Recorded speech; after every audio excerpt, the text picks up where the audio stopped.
ਲਿਵ-ਇਨ 'ਚ ਰਹਿਣ ਵਾਲੇ ਪੁਲਿਸ ਮੁਲਾਜ਼ਮ ਨੇ ਆਪਣੀ ਸਰਕਾਰੀ AK-47 ਦੇ ਨਾਲ ਆਪਣੀ ਪ੍ਰੇਮਿਕਾ ਦੇ ਸਿਰ ਦੇ ਵਿੱਚ ਗੋਲੀਆਂ ਮਾਰ ਦਿੱਤੀਆਂ। ਇਹ ਮੰਜ਼ਰ ਇੰਨਾ ਭਿਆਨਕ ਸੀ ਜਿਸ ਨੂੰ ਦੇਖ ਕੇ ਲੋਕ ਕੰਬ ਉੱਠੇ।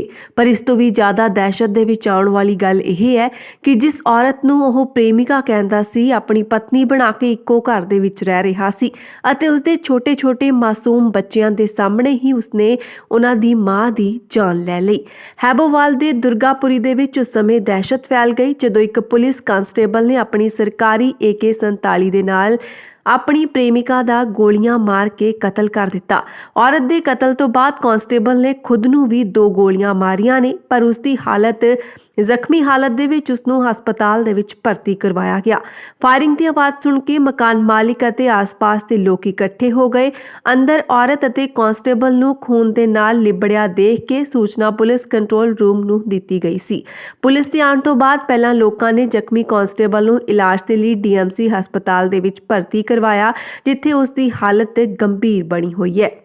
ਸੂਚਨਾ ਤੋਂ ਬਾਅਦ DCP ਸਿਮਰਨਜੀਤ ਸਿੰਘ ਢੀਂਡਸਾ, ADCP ਅਸ਼ਵਨੀ ਗੋਟਿਆਲ ਅਤੇ ਥਾਣਾ ਹੈਬੋਵਾਲ ਦੇ ਨਾਲ ਫੋਰੈਂਸਿਕ ਟੀਮ ਮੌਕੇ ਉੱਤੇ ਪਹੁੰਚ ਗਈ। ਪੁਲਿਸ ਨੂੰ ਪਤਾ ਚੱਲਿਆ ਕਿ ਦੋਵੇਂ ਕਾਫੀ ਸਮੇਂ ਤੋਂ ਲਿਵ ਇਨ ਰਿਲੇਸ਼ਨਸ਼ਿਪ ਦੇ ਵਿੱਚ ਇਕੱਠੇ ਰਹਿ ਰਹੇ ਸਨ, ਜਦੋਂ ਕਿ ਔਰਤ ਦਾ ਪਤੀ ਵਿਦੇਸ਼ ਦੇ ਵਿੱਚ ਰਹਿੰਦਾ ਹੈ। ਹੁਣ ਤੁਹਾਨੂੰ ਦੱਸ ਦਿੰਦੇ ਹਾਂ ਕਿ ਉਹ ਔਰਤ ਕੌਣ ਸੀ ਅਤੇ ਉਸ ਦਾ ਪਤੀ ਕਿਹੜੇ ਦੇਸ਼ ਦੇ ਵਿੱਚ ਗਿਆ ਹੋਇਆ ਹੈ। ਮ੍ਰਿਤਕ ਔਰਤ, ਜਿਸ ਦਾ ਨਾਮ ਨਿਧੀ ਹੈ, ਉਸ ਦੀ ਉਮਰ 31 ਸਾਲ ਦੱਸੀ ਜਾ ਰਹੀ ਹੈ, ਜਦੋਂ ਕਿ ਜ਼ਖਮੀ constable Simranjit Singh police line ਦੇ ਵਿੱਚ ਹੀ ਤੈਨਾਤ ਹੈ। ਪੁਲਿਸ ਨੇ ਔਰਤ ਦੀ ਲਾਸ਼ ਕਬਜ਼ੇ ਦੇ ਵਿੱਚ ਲੈ ਕੇ ਸਿਵਲ ਹਸਪਤਾਲ ਦੀ ਮੋਰਚਰੀ ਦੇ ਵਿੱਚ ਰਖਵਾ ਦਿੱਤੀ ਹੈ। ਦੱਸ ਦਈਏ ਤੁਹਾਨੂੰ ਕਿ ਨਿਧੀ ਗੁੜਗਾਉਂ ਦੀ ਰਹਿਣ ਵਾਲੀ ਸੀ ਅਤੇ ਉਸ ਦਾ ਵਿਆਹ ਜਨਤਾ ਨਗਰ ਦੇ ਅਮਨ ਨਾਲ ਹੋਇਆ ਸੀ। ऑन द स्पॉट यहाँ पे एक लेडी है, उनका नाम निधि, उन्हों दी ऑन द स्पॉट डेथ हुई सी, उन्होंने सर ते गोली वजह सी। और यहाँ आने के बाद पता चला कि जो सिमरन है लड़का यहाँ पे रहता था, उनको भी गोली लगा हुआ था। उनको नेबर्स ने ऑलरेडी अस्पताल दाखिल करवा गए थे। तो अभी उसी का इन्वेस्टिगेशन चल रहा है। जो अब बॉडी अभी हम करानी है, यहाँ से शिफ्ट करानी है। और सिमरन जो है वो already he is in the hospital, तो वहाँ पे उनकी अभी he is still not stable. किसने मारी गोली?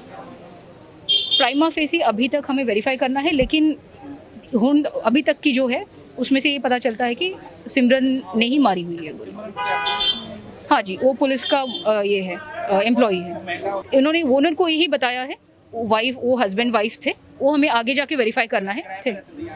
हाँ जी, किराए पे रहते। वो पुलिस लाइन में थी जी। पुलिस लाइन में थे, ही इज़ अ कांस्टेबल। हाँ जी।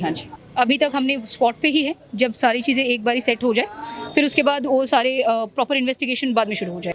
देखिए जी, जो ड्यूटी पे रहते हैं उनको असला इशू होता है जब ड्यूटी पे जाते हैं। जो पुलिस लाइन में रहते हैं उनका डेली बेसिस पे बाहर ड्यूटी लगती है। किसी का जेल ड्यूटी लगती है, किसी का कोई लॉ एंड ऑर्डर ड्यूटी लगती है। जब वो ड्यूटी पे जाते हैं तो असला लेके जाते हैं। तो अभी आज का हमें अभी वेरीफाई करना है इनका क्या ड्यूटी था, कहाँ पे लेके गए हैं, असला लेके गए हैं। वो मैंने ऑलरेडी एक बार ब्रीफ कर दिया है कि वो जब इन्वेस्टिगेट हम करेंगे, डॉक्यूमेंट्स जब चेक करेंगे, तब पता चलेगा कहाँ पे लेके गए थे असला। अभी हमें चेक करना है जी, क्योंकि यहाँ पे ये दोनों ही रहते थे। हमें इनका रिलेटिव्स वगैरह को बुलाना है, बात करना है। उसके बाद हमें इनका सारा जो बैकग्राउंड डिटेल्स है वो पता चलेगा। अभी देखने में तो 2 है जी, बाकी रिपोर्ट तो डॉक्टर देंगे हमें, हम उसके बाद ही पता चलेगा कितने गोली उनको लगे थी, क्या क्या उनका इंजरीज हैं। ਨਿਧੀ ਦੇ ਪੁੱਤਰ ਅਤੇ ਇੱਕ ਧੀ ਹੈ, ਜਿਨ੍ਹਾਂ ਦੀ ਉਮਰ ਕਾਫੀ ਛੋਟੀ ਹੈ। ਨਿਧੀ ਦਾ ਪਤੀ ਕਰੀਬ 3 ਸਾਲ ਪਹਿਲਾਂ ਸਾਊਥ ਅਫਰੀਕਾ ਗਿਆ ਸੀ, ਜਿੱਥੇ ਉਹ ਕਾਰਪੈਂਟਰ ਦਾ ਕੰਮ ਕਰਦਾ ਹੈ। ਨਿਧੀ ਪਿਛਲੇ 1.5 ਸਾਲ ਤੋਂ ਹੈਬੋਵਾਲ ਦੇ ਦੁਰਗਾਪੁਰੀ ਇਲਾਕੇ ਦੇ ਵਿੱਚ ਕਾਂਸਟੇਬਲ ਸਿਮਰਨਜੀਤ ਸਿੰਘ ਦੇ ਨਾਲ ਪਤਨੀ ਬਣ ਕੇ ਇੱਕ ਕਿਰਾਏ ਦੇ ਮਕਾਨ ਦੇ ਵਿੱਚ ਰਹਿ ਰਹੀ ਸੀ। ਪਤਾ ਚੱਲਿਆ ਕਿ ਸਿਮਰਨ ਸ਼ਰਾਬ ਪੀਣ ਦਾ ਆਦੀ ਸੀ, ਜੋ ਕਿ ਸ਼ਨੀਵਾਰ ਕਰੀਬ 7:30 ਵਜੇ ਸ਼ਰਾਬ ਦੇ ਨਸ਼ੇ ਦੇ ਵਿੱਚ ਹੀ ਘਰ ਪਹੁੰਚਿਆ ਸੀ। ਨਿਧੀ ਦੀ ਛੋਟੀ ਧੀ ਕਮਰੇ ਦੇ ਅੰਦਰ ਸੀ, ਜਦੋਂ ਕਿ ਪੁੱਤਰ ਬਾਹਰ ਖੇਡ ਰਿਹਾ ਸੀ। ਸਿਮਰਨ ਅਤੇ ਨਿਧੀ ਦੀ ਕਿਸੇ ਗੱਲ ਨੂੰ ਲੈ ਕੇ ਆਪਸ ਦੇ ਵਿੱਚ ਬਹਿਸ ਹੁੰਦੀ ਹੈ, ਜਿਸ ਤੋਂ ਬਾਅਦ ਸਿਮਰਨ ਨੇ ਆਪਣੀ ਸਰਕਾਰੀ AK-47 ਦੇ ਨਾਲ ਨਿਧੀ ਦੇ ਸਿਰ ਦੇ ਉੱਤੇ ਗੋਲੀਆਂ ਮਾਰ ਦਿੱਤੀਆਂ। ਨਿਧੀ ਉਸੇ ਸਮੇਂ ਹੀ ਡਿੱਗ ਪਈ, ਉਸ ਦੀ ਮੌਕੇ ਉੱਤੇ ਹੀ ਮੌਤ ਹੋ ਗਈ। ਇਸ ਤੋਂ ਬਾਅਦ ਸਿਮਰਨਜੀਤ ਨੇ ਆਪਣੇ ਢਿੱਡ ਅਤੇ ਲੱਕ ਦੇ ਕੋਲ ਗੋਲੀ ਮਾਰੀ। ਜਦੋਂ ਮਕਾਨ ਮਾਲਕ ਅਤੇ ਗਵਾਂਢੀ ਅੰਦਰ ਆਏ ਤਾਂ ਅੰਦਰ ਜ਼ਮੀਨ ਉੱਤੇ ਸਿਮਰਨ ਜ਼ਖਮੀ ਹਾਲਤ ਦੇ ਵਿੱਚ ਅਰਧ-ਨੰਗਨ ਹਾਲਤ ਦੇ ਵਿੱਚ ਪਿਆ ਮਿਲਿਆ। ਉਸ ਦੇ ਕਮਰੇ ਦੇ ਵਿੱਚ ਨਿਧੀ ਦੀ ਖੂਨ ਦੇ ਨਾਲ ਲਥਪਥ ਲਾਸ਼ ਮਿਲੀ। ਸਿਮਰਨ ਹੋਸ਼ ਵਿੱਚ ਸੀ। ਲੋਕਾਂ ਨੇ ਉਸ ਨੂੰ ਪੁੱਛਣ ਦੀ ਕੋਸ਼ਿਸ਼ ਵੀ ਕੀਤੀ ਕਿ ਹੋਇਆ ਕੀ ਸੀ, ਪਰ ਉਹ ਕੁਝ ਬੋਲ ਨਹੀਂ ਪਾ ਰਿਹਾ ਸੀ। ਮਕਾਨ ਮਾਲਿਕ ਦੇ ਨਾਲ ਜਦੋਂ ਗੱਲਬਾਤ ਕੀਤੀ ਗਈ ਤਾਂ ਉਹਨਾਂ ਨੇ ਦੱਸਿਆ ਕਿ ਉਹਨਾਂ ਨੂੰ ਖੁਦ ਨਹੀਂ ਪਤਾ ਸੀ ਕਿ ਸਿਮਰਨ ਅਤੇ ਨਿਧੀ ਪਤੀ ਪਤਨੀ ਨਹੀਂ, ਸਗੋਂ ਇਹ ਪਤੀ ਪਤਨੀ ਬਣਨ ਦਾ ਡਰਾਮਾ ਕਰ ਰਹੇ ਨੇ। ਉਹਨਾਂ ਨੇ ਆਪਣੇ ਆਈਡੀ ਪ੍ਰੂਫ ਵੀ ਹਾਲਾਂਕਿ ਰਾਕੇਸ਼ ਕੁਮਾਰ ਨੂੰ ਮਕਾਨ ਮਾਲਕ ਨੂੰ ਜਮ੍ਹਾਂ ਕਰਵਾਏ ਸੀ, ਪਰ ਉਹ ਕਿਵੇਂ, ਇਹ ਜਾਂਚ ਦਾ ਵਿਸ਼ਾ ਹੈ। ਉਹਨਾਂ ਨੂੰ ਨਹੀਂ ਪਤਾ ਚੱਲਿਆ ਕਿ ਦੋਵੇਂ ਪਤੀ ਪਤਨੀ ਨਹੀਂ, ਸਗੋਂ ਨਿਧੀ ਦਾ ਪਤੀ ਵਿਦੇਸ਼ ਦੇ ਵਿੱਚ ਰਹਿੰਦਾ ਹੈ। ਵਾਰਦਾਤ ਤੋਂ ਬਾਅਦ ਨਿਧੀ ਦੇ 11 ਸਾਲ ਦੇ ਪੁੱਤਰ ਨੇ ਦੱਸਿਆ ਕਿ ਸਿਮਰਨ ਉਸ ਦਾ ਪਿਤਾ ਨਹੀਂ, ਸਗੋਂ ਉਸ ਦੇ ਪਿਤਾ ਬਾਹਰ ਵਿਦੇਸ਼ ਦੇ ਵਿੱਚ ਰਹਿੰਦੇ ਨੇ। ਸਿਮਰਨਜੀਤ ਉਹਨਾਂ ਦੇ ਘਰ ਦੇ ਵਿੱਚ ਹੀ ਰਹਿੰਦਾ ਸੀ ਅਤੇ ਉਸ ਦੀ ਮਾਂ ਨਿਧੀ ਦੇ ਨਾਲ ਕੁੱਟਮਾਰ ਕਰਦਾ ਸੀ। ਇਹ ਸਾਰਾ ਖੌਫਨਾਕ ਮੰਜ਼ਰ ਅਤੇ ਸੱਚ ਜਾਣਨ ਤੋਂ ਬਾਅਦ 11 ਸਾਲ ਦਾ ਬੱਚਾ ਚੀਕ-ਚੀਕ ਕੇ ਬੋਲਿਆ ਕਿ ਉਹ ਸਿਮਰਨ ਚਾਚੂ ਨੂੰ ਮਾਰ ਦੇਵੇਗਾ। ਕਾਂਸਟੇਬਲ ਸਿਮਰਨਜੀਤ ਨੇ ਨਿਧੀ ਨੂੰ ਗੋਲੀ ਮਾਰੀ ਤਾਂ ਉਸ ਦੀ 4 ਸਾਲ ਦੀ ਧੀ ਉਸੇ ਕਮਰੇ ਦੇ ਵਿੱਚ ਮੌਜੂਦ ਸੀ। ਸਿਮਰਨ ਨੇ ਧੀ ਦੇ ਸਾਹਮਣੇ ਹੀ ਉਸ ਦੀ ਮਾਂ ਨੂੰ ਗੋਲੀਆਂ ਦੇ ਨਾਲ ਉਡਾ ਦਿੱਤਾ। ਜਦੋਂ ਕਿ ਗੋਲੀ ਦੀ ਆਵਾਜ਼ ਸੁਣਨ ਤੋਂ ਬਾਅਦ ਨਿਧੀ ਦਾ 11 ਸਾਲ ਦਾ ਪੁੱਤਰ, ਜੋ ਕਿ ਬਾਹਰ ਖੇਡ ਰਿਹਾ ਸੀ, ਉਹ ਵੀ ਅੰਦਰ ਆ ਗਿਆ। ਉਸਨੇ ਆਪਣੀ ਅੱਖਾਂ ਦੇ ਸਾਹਮਣੇ ਹੀ ਮਾਂ ਨੂੰ ਮਰਦੇ ਵੇਖਿਆ। 11 ਸਾਲ ਦਾ ਪੁੱਤਰ ਇੰਨਾ ਗੁੱਸੇ ਦੇ ਵਿੱਚ ਸੀ ਕਿ ਉਹ ਵਾਰ-ਵਾਰ ਬੋਲ ਰਿਹਾ ਸੀ ਕਿ ਉਹ ਸਿਮਰਨ ਚਾਚੂ ਨੂੰ ਮਾਰ ਦੇਵੇਗਾ ਕਿਉਂਕਿ ਉਸਨੇ ਮੇਰੀ ਮਾਂ ਨੂੰ ਮਾਰਿਆ।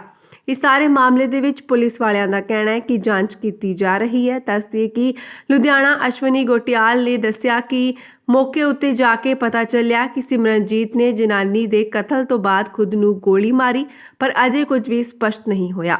ਜ਼ਖਮੀ ਮੁਲਾਜ਼ਮ ਨੂੰ ਹਸਪਤਾਲ ਦੇ ਵਿੱਚ ਦਾਖਲ ਕਰਵਾਇਆ ਗਿਆ ਅਤੇ ਉਸ ਦੇ ਹੋਸ਼ ਆਉਣ ਤੋਂ ਬਾਅਦ ਹੀ ਅੱਗੇ ਦੀ ਕਾਰਵਾਈ ਕੀਤੀ ਜਾਵੇਗੀ। ऑन द स्पॉट यहाँ पे एक लेडी है, उनका नाम निधि, ਉਹਨਾਂ ਦੀ ऑन द स्पॉट डेथ हुई सी, उन्होंने सर पे गोली बजा सी। और यहाँ आने के बाद पता चला कि जो सिमरन है लड़का यहाँ पे रहता था, उनको भी गोली लगा हुआ था। उनको नेबर्स ने ऑलरेडी अस्पताल दाखिल करवा गए थे। तो अभी उसी का इन्वेस्टिगेशन चल रहा है। जो अब बॉडी अभी हम करानी है, यहाँ से शिफ्ट करानी है। और सिमरन जो है वो already he is in the hospital, तो वहाँ पे उनकी अभी he still not stable. Prima facie अभी तक हमें वेरीफाई करना है, लेकिन अभी तक की जो है उसमें से ये पता चलता है कि सिमरन ने ही मारी हुई है गोली। हाँ जी, वो पुलिस का ये है, एम्प्लॉई है। इन्होंने ओनर को यही बताया है, वो हस्बैंड वाइफ थे, वो हमें आगे जाके वेरीफाई करना है। थे हाँ जी, किराए पे वो पुलिस लाइन में थी जी। पुलिस लाइन में थे, ही इज़ अ कांस्टेबल। हाँ जी। अभी तक हमने स्पॉट पे ही है। जब सारी चीज़ें एक बारी सेट हो जाए, फिर उसके बाद वो सारे प्रॉपर इन्वेस्टिगेशन बाद में शुरू हो जाए।